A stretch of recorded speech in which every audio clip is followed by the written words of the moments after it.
Bonsoir à tous et bienvenue. Une nouvelle histoire de Lovecraft. La maison maudite. Très belle écoute à tous. L'ironie participe souvent même aux pires horreurs.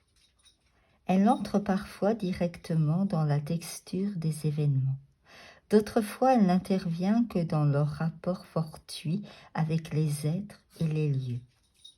Je n'en voudrais pour preuve que ce qui est arrivé dans la vieille ville de Providence, où vers 1840, Edgar Allan Poe avait coutume de venir lorsqu'il faisait une cour désespérée à cette excellente poétesse, Madame Whitman.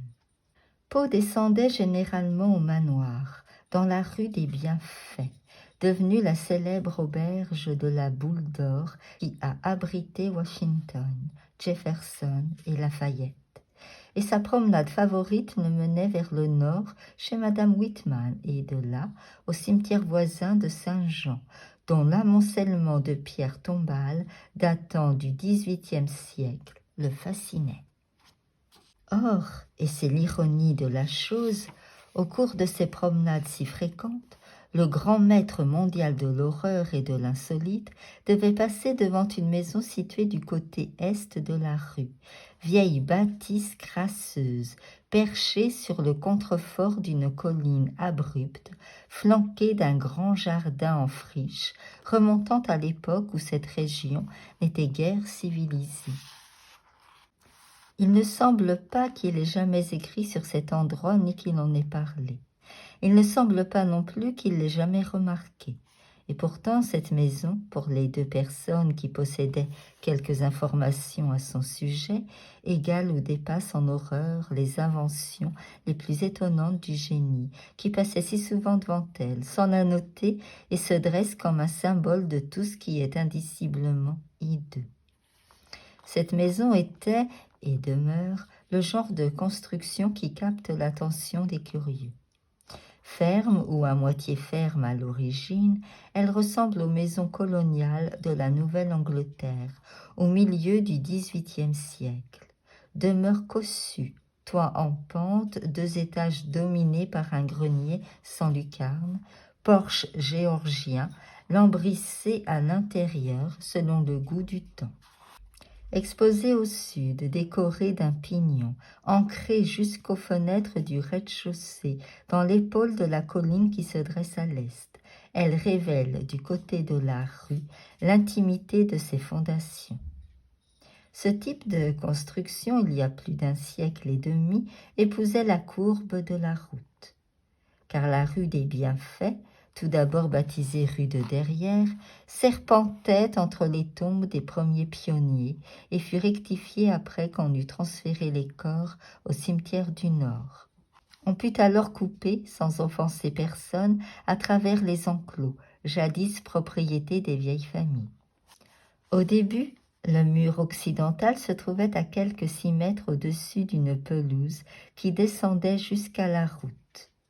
Mais l'élargissement de la rue à l'époque de la Révolution réduisit cet espace et révéla les fondations, de sorte qu'il fallut construire un soubassement en briques qui, murant la cave du côté de la rue, fut percé d'une porte et de 2 fenêtres au niveau du trottoir. Lorsqu'il y a un siècle, celui-ci fut établi, la pelouse disparut complètement. Edgar Allan Poe, dans ses promenades, ne devait apercevoir qu'une simple surface de briques grisâtres, dominée à environ 3 mètres par la masse vieillotte de la maison à bardeaux. La propriété elle-même escaladait la colline et s'étendait jusqu'à la rue Wheaton. L'espace situé au sud de cette maison, qui donnait sur la rue des Bienfaits, dominait bien entendu le trottoir et formait une terrasse bordée d'un grand mur de pierre humide et moussue, troué d'un perron étroit qui menait à l'intérieur par une sorte de canyon. On apercevait alors un gazon pelé, des murs de briques visqueux, des jardins à l'abandon où traînaient des urnes en ciment ébréché, des bouilloires rouillées tombées de trépieds en bambou. Des accessoires du même genre décoraient la porte d'entrée vermoulue, surmontée d'une imposte brisée, flanquée de pilastres ioniques pourris et d'un fronton triangulaire branlant. Tout ce que je sus, dans mon enfance, de la maison maudite, c'est qu'on y mourait comme des mouches. C'est pourquoi, me dit-on, les premiers propriétaires avaient déménagé, une vingtaine d'années après l'avoir construite. Cette maison était manifestement malsaine, sans doute à cause de l'humidité et des champignons qui poussaient dans la cave, de l'odeur fétide qui s'en dégageait, des courants d'air dans les couloirs ou des miasmes dans l'eau du puits. Tout cela n'était guère encourageant et faisait l'objet de commentaires appropriés de la part des personnes que je connaissais. Mais ce sont les notes prises par mon vieil oncle, le docteur Elihu Whipple, qui me révélèrent en détail les présomptions vagues qui s'étaient formées chez les domestiques et les petites gens de l'époque, présomptions qui ne transpirent guère et se trouvaient bien oubliées, quand Providence devint une véritable capitale vers laquelle affluaient les immigrants. Il est de fait que cette maison ne fut jamais considérée par la grande majorité des habitants comme vraiment hantée. On ne parlait pas de bruit de chaînes, de courants d'air glacés, de lumières qui s'éteignent ou de visages qui apparaissent aux vitres. Les plus audacieux se risquaient parfois à dire que cette maison n'avait pas de chance, mais ils n'en disaient guère plus. Ce qu'on ne pouvait contester, c'est qu'un nombre imposant de personnes y mourraient, ou plus précisément y étaient mortes, puisqu'au terme d'un certain nombre d'aventures étranges qui s'y étaient déroulées 60 années plus tôt, cette maison était abandonnée, faute de locataires. Ses habitants n'y étaient pas morts de mort violente. Il semblait plutôt qu'ils y avaient perdu peu à peu leur vitalité, de sorte que chacun d'entre eux avait succombé, plutôt qu'il n'aurait dû, à certaines faiblesses de son tempérament. Mais ceux qui n'étaient pas morts avaient éprouvé à des degrés variables une sorte d'anémie ou de consomption, parfois un déclin de leurs facultés mentales qui prouvait bien l'insalubrité de l'édifice. Les maisons voisines, il convient de le souligner, ne semblaient pas le moins du monde affectées des mêmes désordres. C'est du moins ce que j'avais appris avant que mon enquête obstinée amenât mon oncle à me communiquer les notes qui nous décidèrent à entreprendre nos hideuses recherches. Dans mon enfance, la maison maudite était vide, cernée de vieux arbres stériles et noueux, d'une pelouse envahie de hautes herbes aux formes fantastiques, et d'une végétation aux dessins cauchemardesques qui emplissaient la terrasse où les oiseaux ne s'attardaient guère. Avec mes camarades, nous passions en hâte devant cette maison, et je me rappelle encore nos terreurs enfantines, non seulement devant l'étrangeté morbide de cette végétation sinistre, mais également devant l'atmosphère et l'odeur épouvantable de cette maison ruinée dont nous forcions souvent la porte d'entrée pour éprouver des frissons. Les petites vitres étaient pour la plupart brisées, une atmosphère indicible de désolation sointait des lambris écaillés, des volets branlants, du papier qui pendait des murs, du plâtre qui tombait par plaques, de l'escalier gémissant et des bribes de mobilier qui s'y trouvaient encore. La poussière et les toiles d'araignée ne faisaient qu'ajouter à l'aspect effrayant de l'ensemble.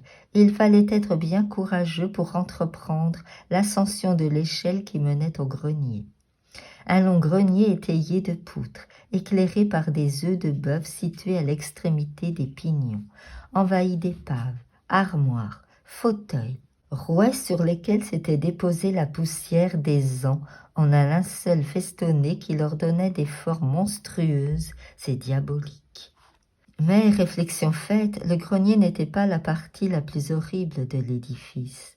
C'était la cave humide et suintante qui suscitait en nous la répulsion la plus forte, bien qu'elle fût située au-dessus du niveau de la rue et qu'un mur de briques percé de fenêtres et d'une porte la séparait du trottoir où passaient les voisins. Nous étions toujours pris entre le désir d'y venir pour éprouver une fascination spectrale et celui de l'éviter, de peur de compromettre notre santé morale. L'odeur qui imprégnait l'ensemble de la maison y était plus forte qu'ailleurs. D'autre part, nous abhorrions les champignons blancs qui, par les étés pluvieux, poussaient subitement sur le sol moisi. Ces champignons, aussi grotesques que la végétation de la cour, avaient des formes vraiment horribles. C'étaient de repoussantes parodies d'agarics et de pipes indiennes, dont nous n'avions jamais vu les modèles. Ils pourrissaient très vite et, avant de disparaître, émettaient une légère phosphorescence. C'est pourquoi les gens qui d'aventure passaient par là la nuit croyaient apercevoir des feux follets derrière les vitres brisées de ces fenêtres diaboliques. Même dans les circonstances les plus romanesques, nous ne visitions jamais cette cave la nuit, mais au cours de certaines de nos visites diurnes, nous pouvions remarquer le phénomène de phosphorescence, surtout par les jours sombres et humides. Nous avions également le sentiment de percevoir un élément plus subtil, un élément fort étrange, qui ne pouvait être tout au plus qu'une suggestion. Je veux parler d'une sorte de dessin nébuleux et blanchâtre sur le sol battu, un vague dépôt mobile de terreau ou de salpêtre que nous croyons parfois pouvoir détecter au milieu des moisissures, à proximité de l'énorme cheminée de la cuisine souterraine. De temps à autre, nous avions le sentiment que ces dessins ressemblaient étrangement à une forme humaine recroquevillée en chien de fusil, bien que généralement cette ressemblance fût factice. Très souvent, ce dépôt blanchâtre n'était guère apparent. Un après-midi pluvieux où cette illusion était particulièrement forte et où, de plus, j'avais cru percevoir une sorte d'exhalaison jaunâtre et tremblante s'élever du dessin azoté vers la cheminée béante, je m'ouvris de mes soupçons à mon oncle. Il sourit de ma remarque, mais son sourire me sembla empreint d'une certaine compréhension. J'appris plus tard qu'une idée du même genre circulait dans les récits que se faisaient les petites gens d'autrefois, idée qu'évoquaient également les formes lupesques et fantomatiques de la fumée dans la grande cheminée. Les formes étranges des racines noueuses qui crevaient les murs ébranlés des fondations et poussaient leurs ramifications jusque dans la cave. Quand je devins homme, mon oncle me communiqua les notes et les faits qu'il avait réunis au sujet de la maison maudite. Le docteur Whipple était un médecin traditionnaliste et fort équilibré de la vieille école, et malgré tout l'intérêt qu'il manifestait pour cette maison, il n'avait guère envie d'orienter les préoccupations d'un jeune homme vers l'anormal. Il estimait que, compte tenu de la nature du bâtiment et de ses propriétés manifestement insalubres, il n'y avait rien d'anormal. Mais il avait compris que le pittoresque même qui éveillait son propre intérêt risquait, dans l'imagination d'un enfant, de créer toute une suite de fantasmes dangereux. Ce médecin célibataire était un vieil homme à cheveux blancs, toujours rasé de près, historien remarquable. Il s'était souvent lancé dans des controverses avec des tenants de la tradition comme Sidney S. Reader et Thomas W. Bucknell. Il n'avait qu'un domestique et vivait dans une maison géorgienne dont la porte d'entrée était décorée d'un heurtoir et dont le perron était muni d'une rampe en fer. Cette demeure était accrochée au flanc abrupt de la rue du Palais de Justice, à proximité de l'ancien tribunal et d'une maison coloniale où son grand-père, cousin du fameux corsaire, le capitaine Whipple, qui avait incendié en 1722 le Gaspé, goélette armée de sa majesté, avait voté le 4 mai 1776 en faveur de l'indépendance de la colonie de Rhode Island. Autour de lui, dans la bibliothèque humide au plafond bas, aux lambris blancs et moisis, à la cheminée sculptée aux fenêtres couvertes de vignes vierges, subsistaient les vestiges et les chroniques de cette vieille famille, où l'on retrouvait de nombreuses allusions à la maison maudite de la rue des Bienfaits. Cet endroit maudit ne se trouve pas très loin, car la rue court derrière le tribunal, au sommet de la colline escarpée où s'étaient installés les premiers colons. Lorsque, à force d'insister, ma curiosité d'adulte extorqua à mon oncle les histoires dont je cherchais à percer le mystère, il étala devant moi une étrange chronique. Cette longue histoire, statistique et rébarbative dans sa généalogie, contenait cependant toute une suite d'horreurs tenaces et de malveillances surnaturelles qui m'impressionnèrent encore plus qu'elles n'avaient impressionné le bon médecin. Des événements isolés se recoupaient d'une manière étrange, et des détails apparemment sans liaison contenaient des myriades de possibilités hideuses. Une nouvelle et irrésistible curiosité s'empara de moi, et je compris qu'auprès d'elle, ma quête enfantine avait été bien faible et désordonnée. La première révélation me lança dans une recherche exhaustive et éperdue, qui se révéla désastreuse pour moi-même et pour les miens, car mon oncle insista pour m'accompagner dans l'enquête que j'avais entreprise, et au terme d'une nuit dans cette maison, il n'en revint pas. Je me sens bien seule sans cet homme merveilleux, dont toute la vie ne fut qu'un tissu de vertus honorables, de bon goût, de gentillesse et d'érudition. J'ai fait élever une urne de marbre à sa mémoire dans le cimetière de Saint-John que Pau aimait tant. Petits bois et grands saules sur la colline où les pierres tombales se pressent entre la masse vétuste de l'église, les maisons et les murs de la rue des Bienfaits. L'histoire de la maison noyée dans une marée de dattes ne contenait rien de macabre, qu'il s'agît de sa construction ou de la famille honorable et cossue qui l'avait érigée. Cependant, dès le début, une sorte de calamité, dont les événements ne devaient que trop bien confirmer la nature, s'était manifestée. L'histoire, soigneusement rapportée par mon oncle, commence avec la construction des fondations en 1763 et le récit en suit les différentes phases en détail. La maison maudite, semble-t-il, fut d'abord habitée par William Harris et sa femme Roby Dexter et leurs enfants.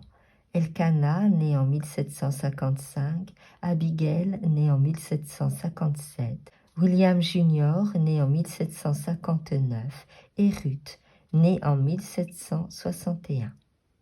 Harris était un grand marchand et armateur qui faisait commerce avec les Indes occidentales et travaillait avec la maison Obadiah Brown et neveu.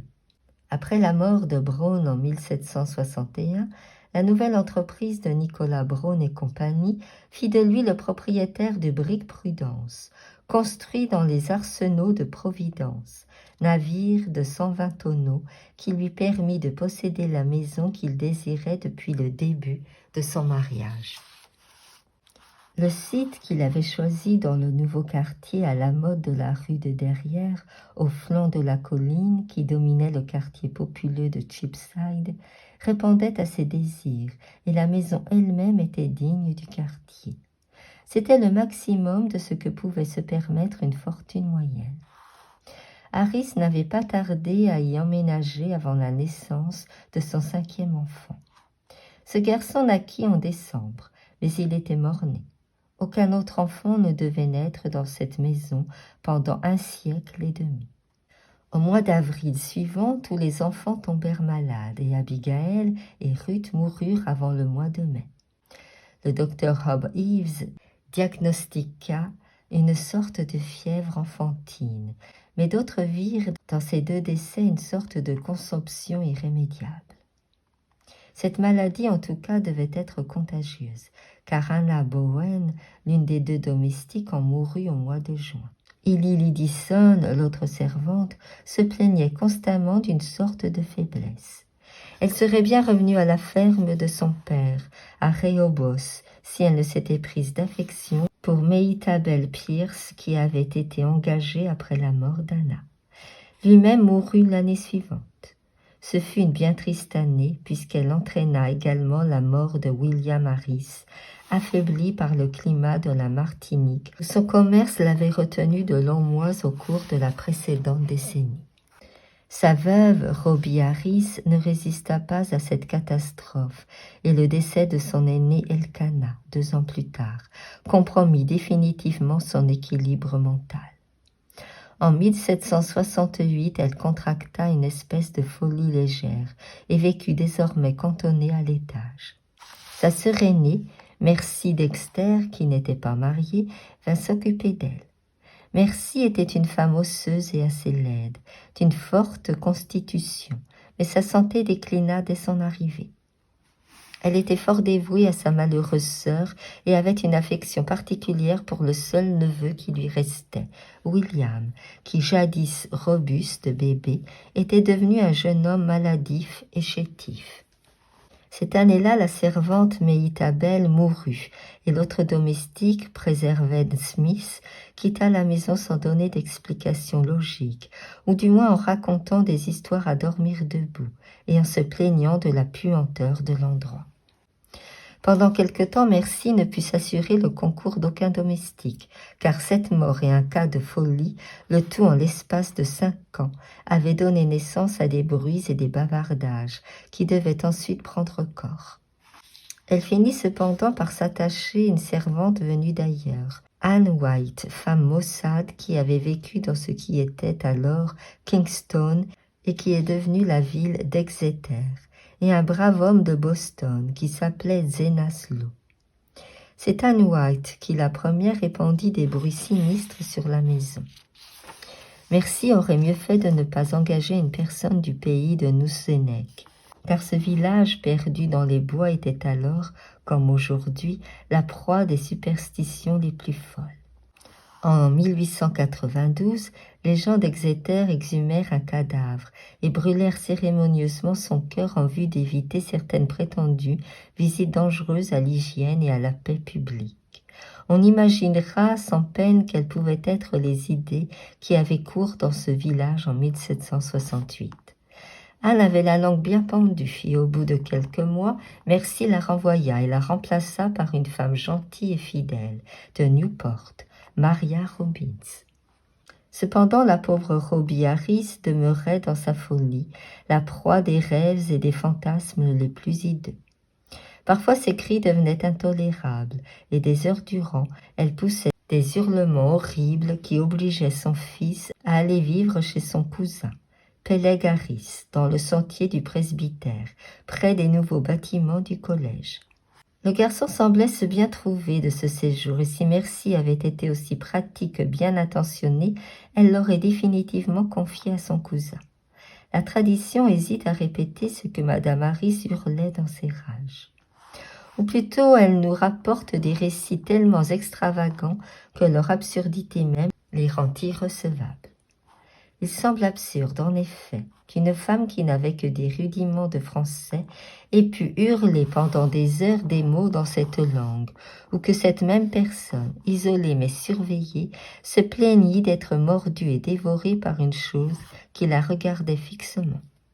En 1772, le domestique Zenas mourut, et lorsque Madame Harris fut informée de ce décès, elle lança un éclat de rire comme on ne lui en avait jamais entendu.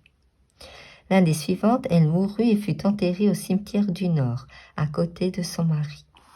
Lorsque la guerre avec la Grande-Bretagne éclata en 1775, William Harris, malgré ses 16 ans et sa faible constitution, réussit à s'engager dans l'armée d'observation, sous les ordres du général Greene. À partir de ce moment-là, la santé lui revint et la gloire lui sourit. En 1780, capitaine des forces du Rhode Island à New Jersey, sous les ordres du colonel Angell, il rencontra et épousa Phoebe Hetfield, d'Elizabeth Stone, qu'il ramena à Providence lorsqu'il fut démobilisé l'année suivante. Le retour du jeune capitaine ne fut pas sans tristesse. La maison, il est vrai, était toujours bien tenue. On avait élargi la rue qui ne s'appelait plus de Derrière, mais rue des Bienfaits. Cependant, Mercy Dexter, jadis d'une constitution à toute épreuve, était victime d'une étrange dépression. Maintenant toute courbée, elle faisait pitié. Sa voix était devenue caverneuse. Sa pâleur effrayante et la seule servante qui lui restait était affectée des mêmes symptômes. À l'automne de 1782, Phoebe Harris donna naissance à une fille mort-née, et le 15 mai suivant, Mercy Dexter quitta ce monde après une vie bien remplie, austère et vertueuse. William Harris, finalement convaincu de la nature radicalement malsaine de sa demeure, se décida à l'abandonner et à y renoncer à jamais. Ayant trouvé une habitation temporaire où abritait sa famille, à la nouvelle auberge de la Boule d'Or, il entreprit de faire construire une maison plus belle, rue Westminster, dans ce quartier de la ville qui se trouve de l'autre côté du Grand Pont. C'est là que son fils Dutty naquit en 1785. La famille y demeura jusqu'au moment où des nécessités professionnelles les ramenèrent de ce côté-ci du fleuve et de la colline, rue Angel, dans un nouveau quartier à l'est, où feu Archer Harris bâtit une somptueuse demeure au toit malheureusement hideux, en 1876. William et Phoebe succombèrent tous deux à l'épidémie de fièvre jaune de 1797. Mais Dutty fut élevé par son cousin Rathbone Harris, le fils de Peleg. Rathbone, qui avait l'esprit pratique, loua la maison de la rue des Bienfaits, malgré le désir qu'avait William de l'abandonner. Considérant qu'il était de son devoir envers son pupille de faire fructifier tous les biens de l'enfant, il ne tint guère compte des morts et des maladies qui s'étaient abattues sur ses habitants, ni de l'aversion croissante dont cette maison faisait l'objet. On peut croire qu'il fut un peu mortifié lorsqu'en 1804, la municipalité lui ordonna de brûler du soufre, du goudron et du camphre dans cette demeure, en raison de la mort douteuse de 4 personnes qui avaient, pensait-on, succombé à l'épidémie de fièvre jaune. On prétendait que la maison avait une odeur de miasme. Dutty lui-même ne fut guère attaché à cette maison, car il devint corsaire et se distingua sur le Vigilant, sous les ordres du capitaine Cahoun, dans la guerre de 1812. Il revint sain et sauf, se maria en 1814 et devint père dans cette nuit mémorable du 23 septembre 1815, où un cyclone inonda la moitié de la ville et fit s'échouer dans la rue Westminster un grand slope dont les mâts vinrent presque cogner aux fenêtres des Harris, comme pour saluer symboliquement le bébé Welcome, fils de marin. Welcome mourut avec son père, mais glorieusement, à Fredericksburg en 1862. Ni lui ni son fils Archer ne se préoccupèrent de la maison maudite. Ils la considéraient comme une charge impossible à louer, peut-être à cause de son humidité, de sa puanteur et de sa vieillesse. En fait, elle ne fut jamais louée après une série de morts dont le paroxysme se situe en 1861, mais que les malheurs de la guerre effacèrent. Carrington Harris, le dernier des héritiers mâles, n'y voyait qu'une épave légendaire non dépourvue de pittoresque, jusqu'au jour où je lui dis ce que j'en savais. Il avait l'intention de la démolir et de construire à la place une maison de rapport. Mais après m'avoir entendu, il décida de la garder, de la moderniser, de la louer. Il n'éprouva aucune difficulté à le faire. L'horreur en était passée. Chapitre 3. On imagine aisément à quel point je fus touché par la chronique historique des Harris. Tout au long de cette chronique, je croyais voir régner un mal tenace, différent de tout ce que j'avais jamais connu. Un mal manifestement inhérent à la maison et non pas à la famille. Cette impression fut confirmée par un ensemble systématique de faits indépendants, notés par mon oncle. Légendes rapportées par les bavardages des domestiques, articles de journaux, copies de permis d'inhumer rédigés par les médecins, etc. Je ne puis songer à reproduire ici ces documents fort nombreux, car mon oncle était passionné d'histoire et s'intéressait beaucoup à la maison maudite. Je puis toutefois dégager certains points particuliers qui méritent d'être notés par leur répétition et la diversité de leurs origines. Ainsi, les bavardages des domestiques semblaient tous attribuer à la cave malodorante et humide une part prépondérante dans cette influence maléfique. Certains serviteurs, et surtout Anne White, n'utilisaient pas la cuisine de la cave, et au moins 3 légendes fort précises insistaient sur la forme quasi humaine et diabolique des racines d'arbres et des moisissures qui s'y trouvaient. Ces récits m'intéressèrent vivement, étant donné ce que j'avais noté moi-même dans mon enfance, mais j'avais le sentiment que la plupart de ces rapports avaient été, dans chaque cas, obscurcis par ce qui ajoutait les traditions locales concernant les histoires de fantômes. Anne White, nourrie des superstitions d'Exeter, avait fait le récit le plus extravagant et en même temps le plus logique. Elle prétendait que sous la maison devait être enterré un de ces vampires, cadavres qui gardent leur forme humaine en se nourrissant du sang et du souffle des vivants, dont les légions hideuses libèrent la nuit les formes ou les esprits prédateurs. Pour détruire un vampire, on doit, disent les grands-mères, l'exhumer et brûler son cœur ou du moins y planter un pieu.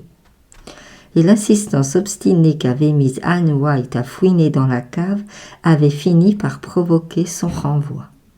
Cependant, ces récits trouvaient une large audience et étaient d'autant plus aisément acceptés que la maison avait été érigée sur un terrain jadis utilisé comme cimetière. À mes yeux, leur intérêt dépendait moins de ces circonstances que du fait troublant qu'ils recoupaient certains autres indices. Plainte du domestique Preserved Smith, qui avait précédé Anne et n'avait jamais entendu parler d'elle. Il prétendait que quelque chose buvait son souffle la nuit. Permis d'inhumer des victimes de la fièvre de 1804, établi par le docteur Chad Hopkins, révélant que les 4 personnes décédées n'avaient plus une goutte de sang. Passage obscur des délires de la pauvre Robbie Harris, se plaignant de dents aiguisées, d'une présence aux yeux vitreux à demi visible.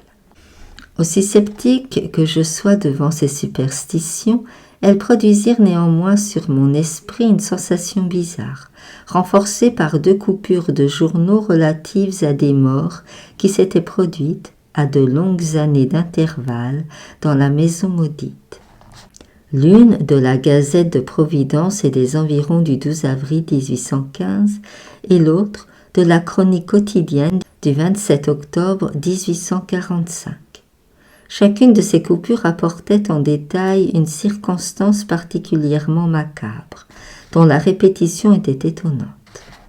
D'après elle, dans les 2 cas, les agonisants, en 1815, une brave vieille dame du nom de Stafford, en 1845, un instituteur d'une 40aine d'années, nommé Éléazar Durfee, subirent une horrible métamorphose.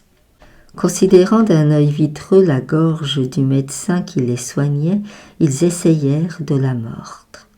Le phénomène le plus troublant et qui mit un terme à la location de la maison fut une série de morts dues à l'anémie et précédées de folies progressives, au cours desquelles les malades essayaient d'attenter par ruse à la vie de leurs parents, en leur mordant le cou et les poignets. Ceci se passait en 1860 et 1861, alors que mon oncle venait de commencer à pratiquer la médecine. Avant de partir pour le front, il avait entendu ses collègues évoquer cette affaire.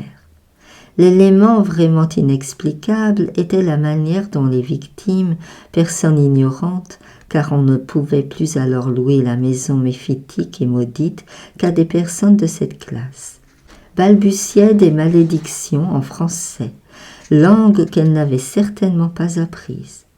On songea alors à la pauvre Robbie Harris, morte depuis près d'1 siècle.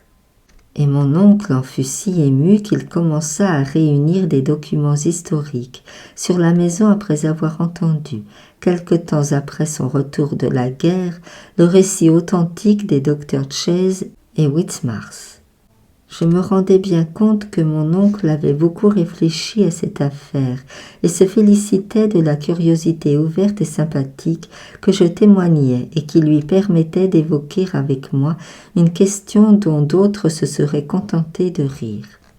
Son imagination ne l'avait pas entraîné aussi loin que la mienne, mais il avait le sentiment que cette maison suscitait des débauches mentales et pouvait servir le propos de quiconque entendait explorer le domaine du grotesque et du macabre. Pour ma part, j'étais enclin à considérer le sujet avec un profond sérieux, et je me mis immédiatement non seulement à contrôler les preuves, mais à accumuler tous les faits que je pus réunir. Je m'entretins avec le vieux Archer Harris, alors propriétaire de la maison, à plusieurs reprises avant sa mort en 1916.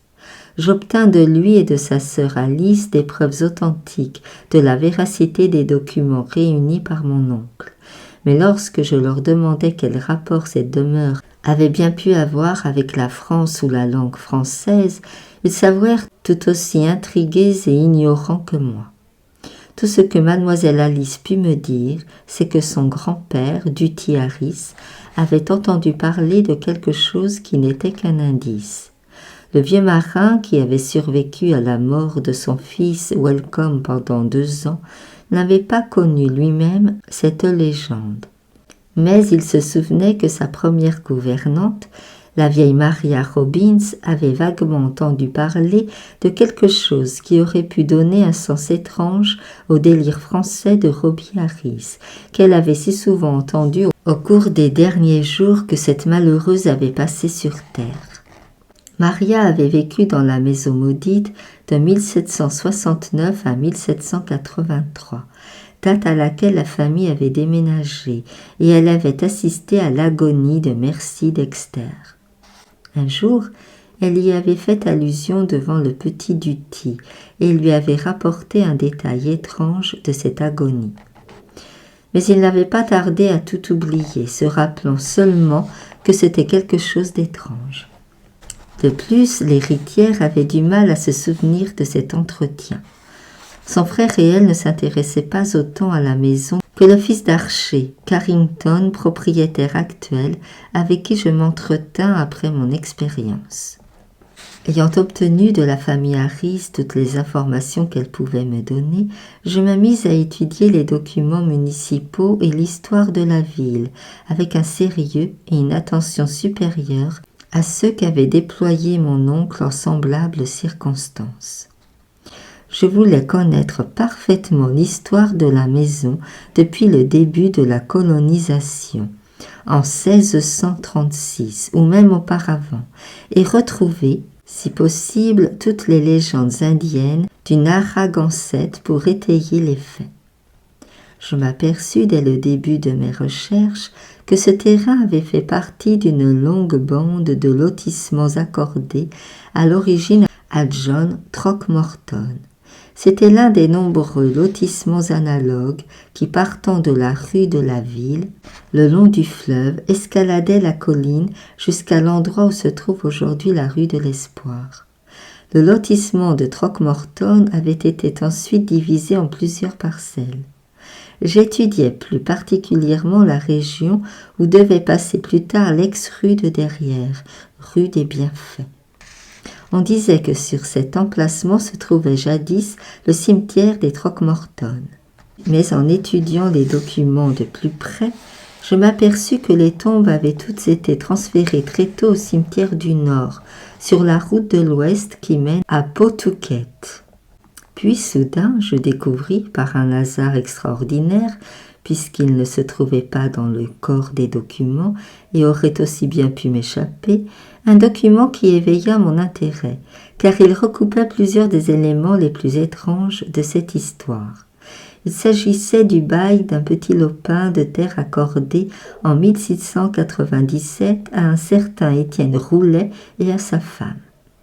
Voilà que l'élément français apparaissait, élément français doublé d'un élément d'horreur que ce nom même évoquait, à la suite des lectures les plus étranges et les plus bizarres que j'ai jamais faites. Je me suis mise à étudier fébrilement la configuration de la commune, telle qu'elle existait lorsqu'on avait rectifié la rue de Derrière, entre 1747 et 1758. Je découvris une chose à laquelle je m'attendais à moitié. Là où se trouvait maintenant la maison maudite, les Roulets avaient installé leur cimetière, derrière une petite maison à un étage avec grenier. Mais il ne subsistait aucune trace d'un transfert de leur tombe. Ce document se terminait dans la plus grande confusion, et il me fallut écumer la Société historique de Rhode Island et la bibliothèque Shepley avant de découvrir un indice relatif à Étienne Roulet. Je finis par découvrir quelque chose d'une importance tellement monstrueuse que je me mis immédiatement à explorer la cave de la maison maudite avec une minutie passionnée. Il semble que les Roulets soient arrivés en 1696 de Greenwich, sur la côte occidentale de la baie de Narragansett. C'étaient des Huguenots de Caude qui avaient éprouvé de grandes difficultés à obtenir de la municipalité de Providence la permission de s'installer en ville. Ils étaient fort impopulaires à Greenwich, où ils étaient arrivés en 1686. Après la révocation de l'édit de Nantes. Et la rumeur publique prétendait que cette antipathie n'était pas due seulement à des préjugés raciaux et nationaux ou à de ces controverses terriennes qui opposent d'autres pionniers français à leurs rivaux anglais. Controverses que même le gouverneur Andros était bien incapable d'apaiser. Mais leur protestantisme passionné, trop passionné, murmuraient certains, et leur détresse manifeste, lorsqu'ils avaient été virtuellement chassés du village, avait fini par leur obtenir un asile.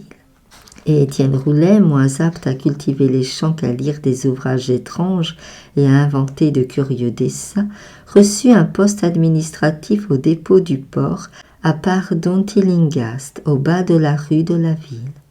Il y avait eu une sorte d'émeute par la suite. Quelque 40 ans plus tard, après la mort du vieux Roulet, après quoi personne ne semblait avoir entendu parler de cette famille. Pendant plus d'un siècle, se souvenant des Roulets, on avait passionnément évoqué la mémoire de ceux qui avaient troublé la vie paisible d'un port de Nouvelle-Angleterre. C'était Paul surtout, le fils d'Étienne, garçon taciturne, dont la conduite désordonnée avait sans doute provoqué l'émeute, qui avait déshonoré sa famille, qui faisait l'objet des discussions. Bien que Providence ne partageât pas les terreurs qu'inspirait à ses voisins puritains la sorcellerie, les vieilles femmes disaient fort librement que ces prières n'étaient guère orthodoxes. Tout ceci avait sans aucun doute contribué à donner naissance à la légende dont s'était fait l'écho la vieille Maria Robbins. Quel rapport elle pouvait avoir avec les délires français de Robbie Harris et des autres habitants de la maison maudite? Seule l'imagination ou de futures découvertes pourraient le dire. Je me demandais combien de ceux qui avaient entendu ces légendes comprenaient le lien supplémentaire avec le terrible que mes nombreuses lectures m'avaient fourni. Ce fait divers redoutable dans les annales de l'horreur morbide raconte l'histoire de Jacques Roulet de Caude qui, en 1589, fut condamné à mort pour activité démoniaque, mais ensuite sauvé du bûcher par le Parlement de Paris et interné dans un asile d'aliénés. On l'avait trouvé couvert de sang et de lambeaux de chair dans un bois, peu après qu'un enfant eût été dévoré par 2 loups. L'un de ceux-ci s'était enfui sain et sauf.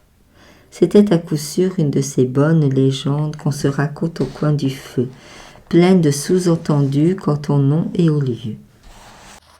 Je me dis que les habitants de Providence ne risquaient guère d'en avoir entendu parler.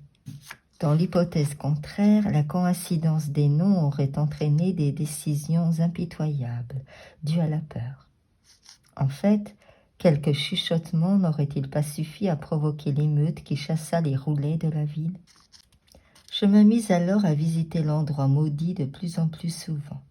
J'étudiais la végétation malsaine qui poussait dans le jardin, je sondais les murs de la maison et j'explorais chaque pouce du sol de la cave. Finalement, avec la permission de Carrington Harris, j'introduisis une clé dans la porte de la cave qui ouvrait sur la rue des Bienfaits, de manière à gagner ainsi plus rapidement le monde extérieur qu'en passant par l'escalier obscur, le rez-de-chaussée et la porte d'entrée. En cet endroit où s'amassaient des ténèbres morbides, je me livrais à mes explorations, des après-midi entiers, tandis que la lumière du soleil filtrait par la porte envahie de toiles d'araignée, à quelques pas seulement du trottoir paisible. Rien de nouveau ne récompensait mes efforts. C'était toujours la même humidité déprimante, de vagues indices d'odeurs méphitiques, des traces de salpêtre sur le sol, et j'imagine que bien des passants intrigués devaient me regarder par les vitres brisées. Finalement, sur la suggestion de mon oncle, je décidai d'explorer ce lieu la nuit. Un soir de tempête, à minuit, je pénétrai armé d'une torche électrique dans la cave pour étudier sur le sol moisi les formes torturées des champignons à demi phosphorescents. L'atmosphère des lieux avait abattu mon courage ce soir-là, et je ne fus guère surpris lorsque j'aperçus ou crus apercevoir, parmi les dépôts blanchâtres, l'esquisse assez nette d'une forme humaine recroquevillée en chien de fusil. Je m'en doutais depuis longtemps. La fermeté du dessin cependant était étonnante, et en observant de plus près, je crus voir la fine exhalaison jaunâtre qui m'avait tant étonné par un après-midi pluvieux, bien des années auparavant. Elle s'élevait au-dessus de la tache anthropomorphique du terreau, près de la cheminée. C'était une vapeur subtile, maladive, quasi lumineuse qui, suspendue dans l'air humide, semblait se diluer en une forme vague et repoussante, et devenue nuageuse, montait dans la grande cheminée noire, pour ne laisser dans son sillage qu'une puanteur horrible. Horrible vraiment, d'autant plus que je connaissais l'histoire de ce lieu. Refusant de m'enfuir, je regardais la forme s'évanouir, et tandis que je l'observais, je m'aperçus qu'elle me regardait à son tour d'un air vorace, avec des yeux plus imaginables que visibles. Lorsque je rapportai ce phénomène à mon oncle, il fut fortement troublé, et au bout d'une heure d'intense réflexion, il prit une décision irrévocable. Considérant l'importance de ces faits et le sens de notre enquête, il voulut que nous éprouvions et si possible détruisions l'horreur qui régnait dans cette maison, en veillant tous deux plusieurs nuits de suite, si besoin était, dans cette cave moisie et maudite. Chapitre 4. Le mercredi 25 juin 1919, après avoir fait part de notre projet à Carrington Harris, sans toutefois lui révéler nos soupçons, mon oncle et moi-même transportâmes dans la maison maudite 2 fauteuils pliants, un lit de camp et un certain nombre de lourds et complexes instruments scientifiques. Nous les disposâmes dans la cave pendant le jour, obstruâmes les fenêtres avec du papier et décidâmes de revenir le soir pour notre première veille. Nous avions fermé à clé la porte qui menait de la cave au rez-de-chaussée. Comme nous avions la clé qui ouvrait la porte de la rue, nous allions pouvoir laisser là les appareils fort coûteux et fragiles que nous nous étions procurés secrètement et à grand prix, aussi longtemps que nos veilles devraient durer. Nous avions l'intention de passer la nuit en prenant le quart toutes les 2 heures. Moi d'abord, mon oncle ensuite. Celui qui ne veillerait pas se reposerait sur le lit. La résolution avec laquelle mon oncle se procura les instruments au laboratoire de Brown University et à l'arsenal de la rue Cranston et prit d'instinct la direction de cette aventure fut un merveilleux exemple de la vitalité et de la résistance d'un vieillard de 81 ans. Élie Whipple avait toujours observé les règles d'hygiène qu'il recommandait à ses malades, et je pense qu'il serait toujours des nôtres, sans l'événement que je vais rapporter. 2 personnes seulement se doutent de ce qui s'est passé, Carrington Harris et moi-même. Je dus lui raconter l'histoire. Il était le propriétaire de la maison, et il fallait bien qu'il sût ce qu'il en était. De plus, nous nous étions ouverts à lui de notre projet, et j'espérais qu'après la mort de mon oncle, il comprendrait la situation et m'aiderait à fournir au public les explications nécessaires. Il pâlit, mais accepta de m'aider et décida qu'il pourrait désormais louer la maison sans danger. Prétendre que nous n'étions pas inquiets par cette nuit pluvieuse où nous prîmes notre première veille serait une bravade ridicule. Nous n'étions pas, comme je l'ai dit, puérilement superstitieux, Mais nos études scientifiques et nos méditations nous avaient enseigné que l'univers connu à 3 dimensions ne comprend qu'une infinie partie de tout le cosmos de substance et d'énergie. Dans cette perspective, le poids des preuves fournies par de nombreuses sources authentiques démontrait l'existence tenace de certaines forces très puissantes et d'une malignité exceptionnelle à l'égard des hommes. Dire que nous croyons véritablement aux vampires et aux loups-garous serait une déclaration inconsidérée. Il conviendrait plutôt de dire que nous n'étions pas disposés à nier la possibilité de certaines modifications insolites et peu connues de la force vitale et de la matière atténuée. Elles apparaissent rarement dans l'espace à 3 dimensions, à cause de leur rapport plus intime avec d'autres unités spatiales. Pourtant, elles sont assez proches des frontières de notre univers pour se manifester parfois dans des circonstances telles que nos sens, impropres à cette perception, ne nous permettront sans doute jamais de les comprendre. En bref, il nous semblait, à mon oncle et à moi, qu'un ensemble de phénomènes inéluctables démontrait la présence larvée d'une certaine influence dans la maison maudite. Cette influence pouvait être imputable à l'un ou l'autre des malheureux pionniers français, morts 2 siècles auparavant, et opérés à ce jour selon les lois inconnues du mouvement atomique et électronique. Que la famille Roulet eût présenté une affinité anormale pour les lieux extérieurs de l'entité, pour les sombres sphères qui n'inspirent aux gens normaux que répulsion et terreur, ce qu'on savait d'eux semblait le prouver. Les émeutes qui s'étaient déroulées vers 1730 n'avaient-elles pas mis en branle certaines forces cinétiques dans la cervelle morbide de l'un ou de plusieurs d'entre eux, et surtout du sinistre Paul Roulet? Force qui survivait obscurément au squelette et continuait à fonctionner dans un espace à plusieurs dimensions, suivant les lignes originales de force commandées par une haine inexpiable envers la collectivité qui les entourait. Ce n'était pas là sûrement une impossibilité chimique ou physique, à la lumière d'une science qui nous a révélé les théories de la relativité et de l'action intra-atomique.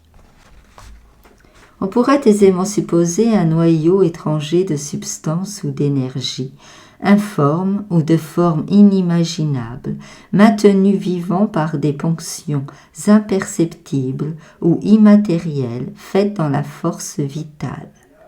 Le tissu corporel et les fluides d'êtres immédiatement vivants dans lesquels il pénètre et dans le tissu desquels il s'insinue.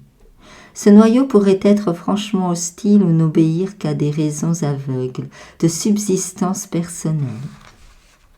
Quoi qu'il en soit, un monstre de ce genre doit nécessairement, dans notre vision des choses, être considéré comme une anomalie ou une intrusion que tout homme, défenseur de la vie, de la santé et de l'équilibre mental de ses frères humains, doit s'attacher à éliminer. Ce qui nous troublait le plus, c'était notre ignorance totale de l'aspect sous lequel se manifesterait la chose. Aucune personne sensée ne l'avait jamais vu, et peu d'entre elles l'avaient vraiment senti. Ce pouvait être une énergie pure, une forme éthérée, étrangère au royaume de la substance, ou un être partiellement matériel. Une masse plastique équivoque et inconnue, capable de se transformer à volonté en approximation nébuleuse des états solides, liquides, gazeux ou fractionnés en particules. La tache anthropomorphique des moisissures sur le sol, la forme de la vapeur jaunâtre, la courbe des racines d'arbres dans certaines des vieilles légendes, tout contribuait à la présenter comme une reproduction plus ou moins lointaine de la forme humaine. Mais pour aussi représentative ou permanente qu'ait pu être cette ressemblance, personne ne pouvait l'affirmer avec certitude. Nous avions conçu 2 armes pour la combattre, un grand tube de Crookes adapté à la circonstance, mu par de puissantes batteries à accumulateurs, munis d'écrans et de réflecteurs spéciaux, au cas où la forme s'avérerait intangible et à l'abri de toute arme autre que les radiations d'éther. Et de lance-flammes, comme on en utilisa lors de la Grande Guerre, au cas où elle s'avérerait en partie matérielle et vulnérable par des moyens mécaniques. Car, semblables aux paysans superstitieux d'Exeter, nous étions prêts à brûler son cœur, si elle avait un cœur à brûler. Ces armes offensives furent placées dans la cave, en des positions soigneusement calculées par rapport au lit de camp, au fauteuil et à l'endroit devant la cheminée, où le terreau avait pris ses formes étranges. Ces moisissures, soit dit en passant, étaient à peine visibles quand nous disposâmes nos meubles et nos instruments, et aussi quand nous revînmes ce soir-là pour veiller. Un instant, je me demandais même si je les avais vus d'une manière plus précise, mais alors je songeais aux légendes. Notre veillée dans la cave commença à 10 heures. Au fur et à mesure que la nuit s'écoulait, nous renoncions à l'espoir d'une révélation. Une lueur timide, filtrant des lampadaires battus par la pluie sur le trottoir, et une faible phosphorescence, provenant des champignons qui couvraient le sol, révélaient la pierre suintante des murs, d'où toute trace de chaux avait disparu, le sol humide, fétide, rempli de moisissures, couvert de champignons obscènes. Les vestiges pourrissants de ce qui avait été jadis des tabourets, des chaises, des tables et d'autres meubles devenus informes. Les lourdes planches et les poutres massives du plafond de la cave, la porte décrépite qui donnait accès aux autres pièces de la maison. L'escalier de pierre délabrée muni d'une rampe en bois vermoulu. La cheminée caverneuse de briques noircies où des morceaux de fer rouillé révélaient la présence, jadis, de crochets, de chenets, de broches, de poulies. Et une porte ouvrant sur un four, à quoi il convient d'ajouter notre lit de camp, nos fauteuils pliants, ainsi que les lourds et complexes instruments de mort que nous avions apportés. Au cours de mes précédentes explorations, nous avions laissé la porte de la rue ouverte. Ainsi, une retraite immédiate et commode nous était ménagée au cas où nous ne pourrions nous rendre maîtres des manifestations. Nous pensions que notre présence nocturne ne manquerait pas d'exciter l'entité maligne qui était tapie en ces lieux et que, bien préparés, nous pourrions régler son compte à cette chose, à l'aide de l'une ou l'autre de nos armes, dès que nous l'aurions reconnue et suffisamment observée. Nous n'avions aucune idée du temps qu'il nous faudrait pour susciter ou détruire cette chose. Nous avions bien pensé, assurément, que notre aventure était loin d'être de tout repos, car personne ne pouvait dire de quelle force disposerait la chose. Mais nous pensions que le jeu en valait la chandelle, et nous nous étions lancés dans cette entreprise tout seuls, sans l'ombre d'une hésitation. Nous savions, en effet, que tout recours à une aide extérieure n'eût fait que nous exposer au ridicule et risquer de compromettre le succès de notre expérience. Telles étaient nos dispositions d'esprit quand nous conversions fort tard, cette nuit-là, jusqu'au moment où la fatigue de mon oncle me fit penser qu'il devait s'étendre pour dormir 2 heures. Une sorte de peur me fit frissonner tandis que j'attendais tout seul le petit matin. Je dis tout seul car quelqu'un qui veille près d'un dormeur est en fait tout seul, peut-être plus seul qu'il ne le pense. Mon oncle respirait lourdement. Sa respiration était scandée par la pluie à l'extérieur et soulignée par un autre bruit énervant de gouttes qui tombaient quelque part dans la maison, car cette demeure humide, même par temps sec, devenait, sous la tempête, assez semblable à un marécage. J'observais la maçonnerie délabrée des vieux murs à la lueur des champignons phosphorescents et des rayons de lumière affaiblis qui passaient par les fenêtres obturées. Puis, lorsque l'atmosphère déprimante de l'endroit m'excéda, j'ouvris la porte et regardai dans la rue, posant mon regard sur des lieux familiers et humant l'air frais. Il ne se passa rien qui récompensât ma veille. Je me mis à bâiller plusieurs fois. La fatigue l'emportait sur la peur. Soudain, un mouvement de mon oncle dans son sommeil attira mon attention. Il s'était retourné plusieurs fois sur son lit au cours de la première demi-heure, mais maintenant il respirait avec difficulté et poussait parfois un soupir qui ressemblait plutôt à un gémissement étouffé. Je braquai ma torche électrique sur lui et m'aperçus qu'il s'était retourné de l'autre côté.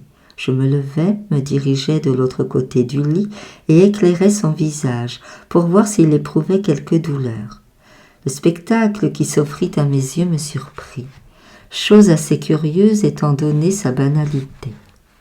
Ce devait être simplement le rapport entre ce spectacle et la nature sinistre de notre quête et de l'endroit où nous étions, car ce que je vis n'avait en soi rien d'effrayant ou d'anormal. L'expression du visage de mon oncle, troublé sans doute par les rêves étranges que notre situation lui inspirait, révélait une grande agitation et ne lui ressemblait pas le moins du monde. Il était d'ordinaire fort calme et bienveillant. Or, voici qu'une série d'émotions semblait s'emparer de lui. Je crois que c'est surtout cette variété d'émotions qui me troubla particulièrement. Mon oncle haletait et se retournait de plus en plus troublé, les yeux maintenant mi-clos. Il semblait avoir perdu son identité et incarné plusieurs hommes. On eût dit qu'il s'était en quelque sorte aliéné. Tout à coup, il commença à murmurer, et je frissonnai en regardant sa bouche et ses dents. Les mots qu'il prononçait furent d'abord indistincts. Puis j'y reconnus en sursautant quelque chose qui me remplit d'une terreur glaciale, jusqu'au moment où je me souvins de l'étendue de ses connaissances et des interminables traductions qu'il avait faites d'articles anthropologiques et archéologiques de la Revue des Deux Mondes. Car le vénérable Élie Whipple marmonnait en français, et les quelques phrases que je pus reconnaître semblaient se rapporter au mythe ésotérique qu'il avait adapté du fameux périodique parisien. Soudain, la sueur envahit le front du dormeur. Il se dressa brusquement, à moitié éveillé. Ses bribes de français se transformèrent en un cri anglais. Il s'écria d'une voix rauque. « Mon souffle, mon souffle !» Ensuite de quoi il s'éveilla complètement. Son visage reprit une expression normale, et mon oncle, me prenant la main, commença à me raconter un rêve qui, lorsque j'en compris l'essentiel, me remplit de terreur. Il avait commencé par entrer dans une série toute normale d'images oniriques, puis une scène s'était déroulée dont l'étrangeté n'avait aucun rapport avec ses lectures. Il se trouvait dans ce monde sans y être, une confusion géométrique ténébreuse dans laquelle on pouvait apercevoir les éléments d'objets familiers entrant dans des combinaisons inusitées et troublantes. C'était comme un ensemble désordonné de tableaux surimprimés les uns aux autres, une disposition dans laquelle les principes mêmes du temps et de l'espace semblaient se diluer et se télescoper de la manière la plus illogique. Dans ce tourbillon kaléidoscopique d'images fantasmagoriques surgissaient parfois, pour ainsi dire, des instantanés d'une singulière netteté, mais d'une hétérogénéité incroyable. À un moment, mon oncle crut qu'il gisait dans une fosse inconsidérément ouverte, bordée d'une foule de visages furieux, encadrés de boucles désordonnées et coiffés de tricornes, qui lui faisaient les gros yeux. Puis il eut le sentiment de se trouver à l'intérieur d'une vieille maison apparemment, dont les détails et les habitants se métamorphosaient constamment. Il n'avait aucune certitude quant aux visages et aux meubles, ni même à la pièce, car les portes et les fenêtres paraissaient subir les conséquences de ce flux au même titre que des objets plus mobiles. C'était étrange, vraiment étrange, et mon oncle m'en parla presque timidement, comme s'il craignait de n'être pas cru, lorsqu'il déclara que parmi ces visages insolites, beaucoup avaient les traits des Harris. Et tout ce temps-là, il éprouvait une sensation personnelle d'étouffement, comme si quelque présence insinuante s'était logée dans son corps et essayait de s'emparer des sources mêmes de sa vie. Je frissonnais en songeant à ces sources de vie, usées par 81 années de fonctionnement continu, en conflit avec des forces inconnues dont un organisme même plus robuste et plus jeune n'aurait su se rendre maître. Mais je me dis ensuite que les rêves ne sont que des rêves, et que ces visions gênantes n'étaient au plus que la réaction de mon oncle aux préoccupations et préparatifs qui nous avaient absorbés récemment, à l'exclusion de toute autre chose. Sa conversation ne tarda pas à dissiper le sentiment d'étrangeté que j'avais éprouvé, et au bout d'un certain temps, je cédais au sommeil. Mon oncle semblait tout à fait réveillé et fort heureux de prendre la garde à son tour, bien que son cauchemar ne lui eût pas accordé les 2 heures de répit auxquelles il avait droit. Je ne tardai pas à sombrer dans le sommeil, et je fus immédiatement la proie de rêves fort troublants. J'éprouvais une solitude cosmique et abyssale. Des forces hostiles se dressaient de toutes parts sur la prison où j'étais confiné. J'avais l'impression d'être ligoté, bâillonné et assailli par les cris sonores de multitudes qui, au loin, avaient soif de mon sang. Le visage de mon oncle m'apparut sous un jour moins plaisant que dans la réalité, et je me souviens des nombreuses luttes futiles que j'entrepris pour essayer de crier. Ce ne fut pas un sommeil agréable, et pendant une seconde, je ne regrettais pas le cri qui perça les barrières du rêve et me dressa sur mon lit brusquement alerté. J'aperçus devant moi les objets qui m'entouraient en relief, et plus nets qu'ils ne l'étaient d'habitude dans l'univers réel. Chapitre 5. Je m'étais endormi, le dos tourné au fauteuil sur lequel était assis mon oncle, de sorte qu'en me réveillant brusquement, je vis la porte qui menait à la rue, la fenêtre au nord, le mur, le plancher et le plafond du côté nord de la pièce, le tout photographié avec une netteté morbide dans mon esprit, dans une lumière plus vive que n'en émettait la lueur des champignons ou les rayons de la rue.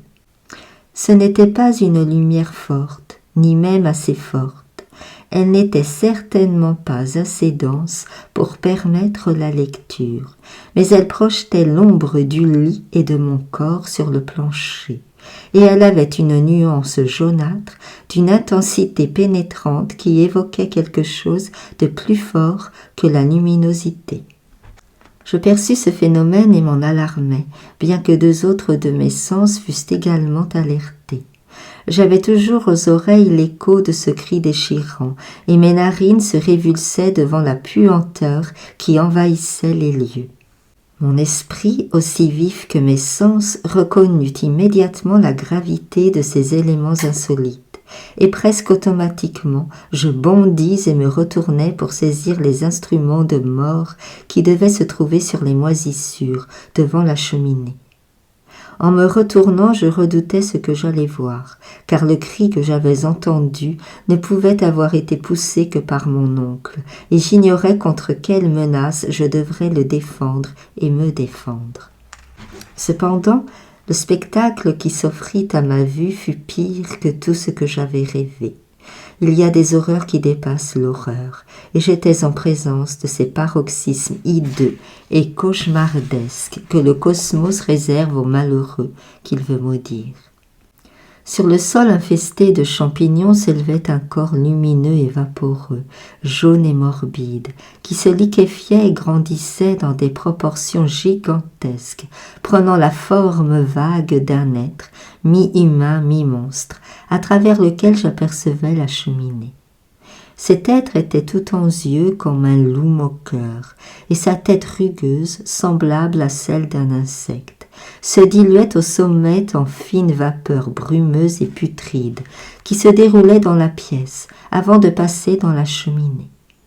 Je dis que j'ai vu cette chose, mais ce n'est qu'en recomposant consciemment la scène que j'ai réussi finalement à en discerner les formes abominables.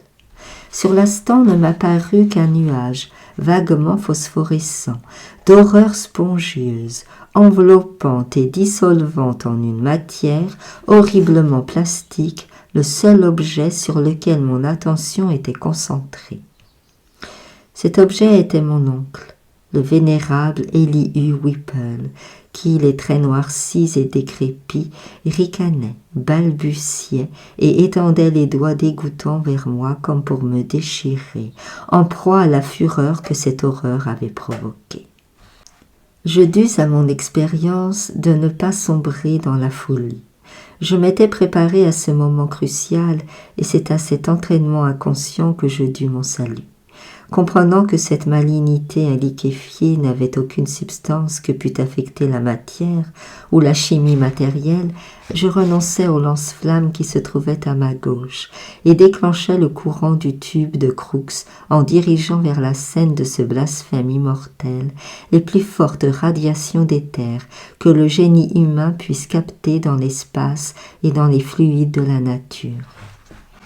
Il y eut une vapeur bleuâtre, un crachotement saccadé et la phosphorescence jaunâtre s'estompa. Mais je compris que cet évanouissement n'était dû qu'au contraste et que les ondes émises par ma machine n'avaient aucun effet.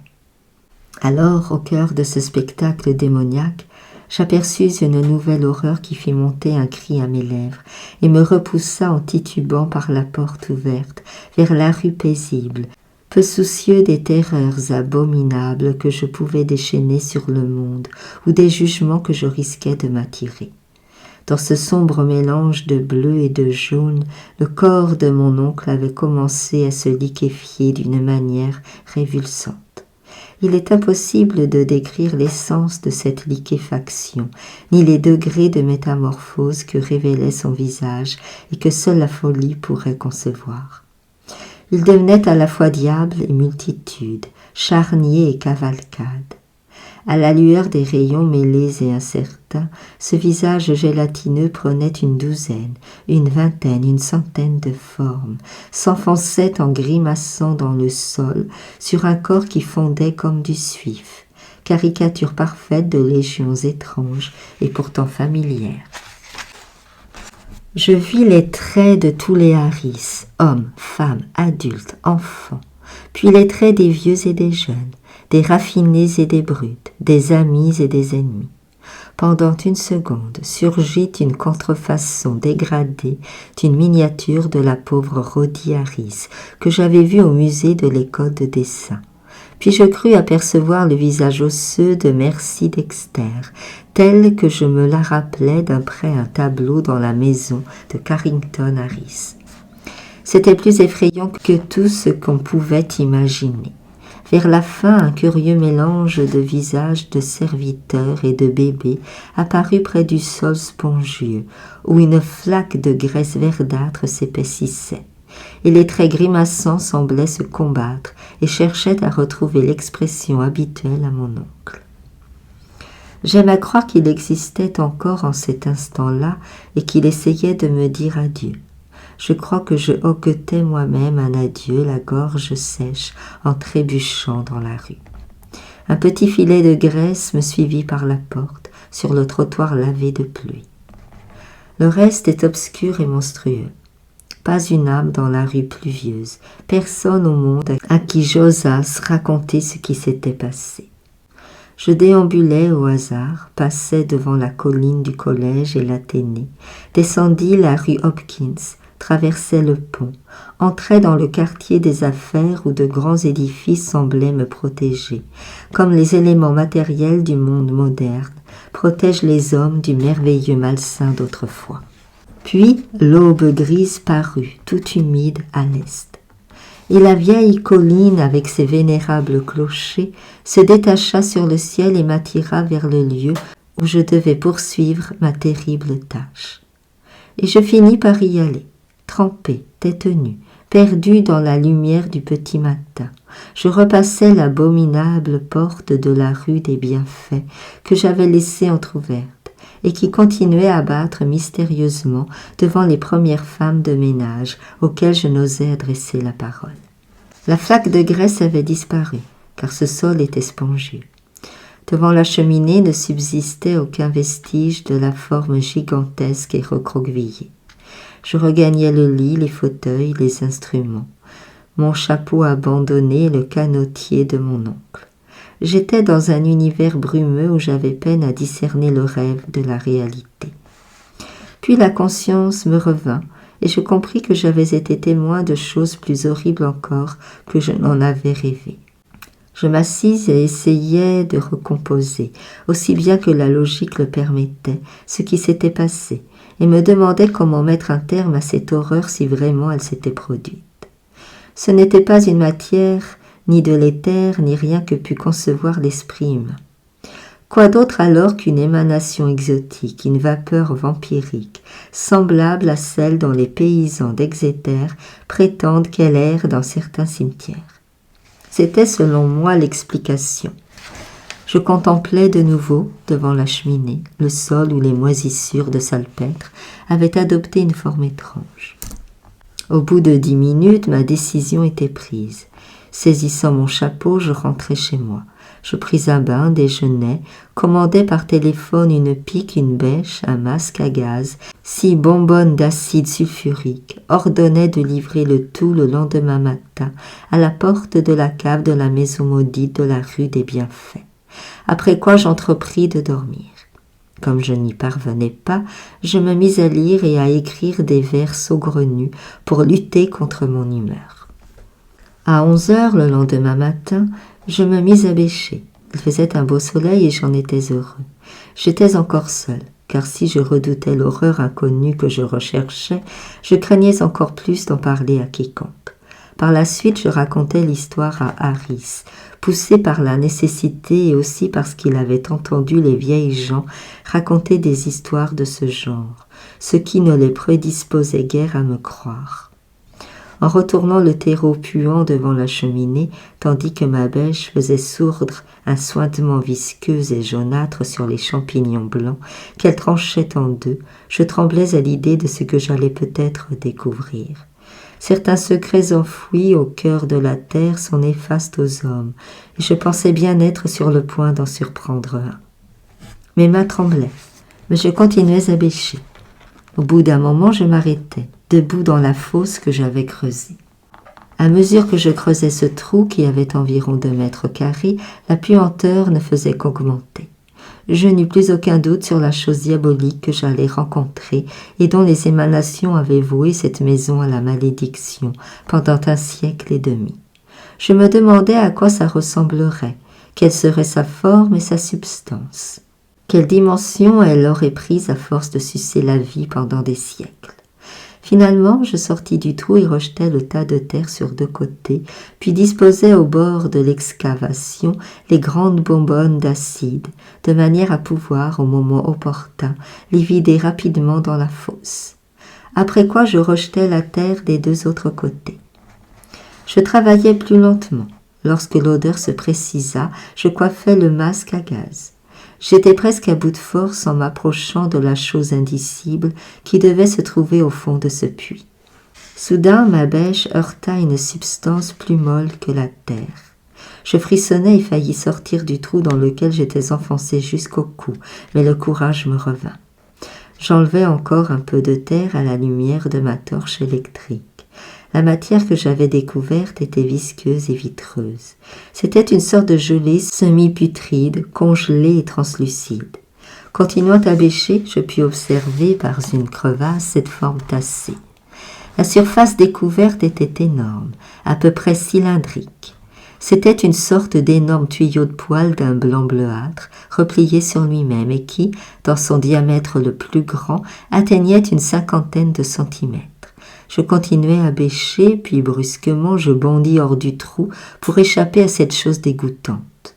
Je débouchai rapidement les lourdes bonbonnes et les renversai précipitamment, avec leur contenu corrosif, l'une après l'autre, dans ce charnier, sur cet objet anormal et impensable dont j'avais vu le coude titanesque. Le maelstrom aveuglant de vapeur jaune verdâtre qui s'éleva en bourrasque de la fosse tandis que s'infiltraient les flots d'acide, je m'en souviendrai toujours. Sur la colline, les gens parlent encore du jour jaune, où des fumées virulentes et pestilentielles s'élevèrent du dépotoir de l'usine, au bord du fleuve de Providence. Mais je sais quelle est leur erreur. Il parle aussi de l'affreux rugissement qui au même moment sortit d'une canalisation bouchée ou d'un collecteur de gaz. Mais je pourrais là aussi, si je l'osais, les détromper. C'était indicible et je ne vois pas comment j'ai survécu à cette expérience. Je me suis évanouie après avoir vidé la 4e bonbonne, car les fumées avaient commencé à pénétrer sous mon masque. Mais lorsque je revins à moi, je m'aperçus que du trou ne montait plus aucune vapeur. Je vidai les 2 dernières bonbonnes sans rien noter de particulier. Et au bout d'un certain temps, je crus possible de refermer la fosse. Quand j'eus terminé, le crépuscule était tombé, mais la terreur n'habitait plus la maison. L'humidité était moins fétide. Les champignons étranges n'étaient plus qu'une sorte de poudre grisâtre inoffensive, qu'on pouvait balayer sur le sol. Une des pires terreurs de cette terre avait péri. L'enfer, s'il existe, venait de recevoir enfin l'âme démoniaque d'un être néfaste. En aplatissant la dernière pelletée de terre, je versai la première des nombreuses larmes que je devais à la mémoire de mon oncle bien-aimé. Au printemps suivant, les herbes étranges ont cessé de pousser dans le jardin en terrasse de la maison maudite, peu après que Carrington Harris l'eut louée. Cette maison est toujours aussi spectrale, mais son étrangeté me fascine, et j'éprouverai un soulagement mêlé de regret quand on l'abattra, pour construire à la place un magasin de mauvais goût ou une banale maison de rapport. Les vieux arbres stériles de la cour ont commencé à donner de petites pommes douces, et l'année dernière, les oiseaux sont venus se nicher dans leurs branches noueuses. J'espère que cela vous aura plu. Merci beaucoup pour votre écoute. À bientôt.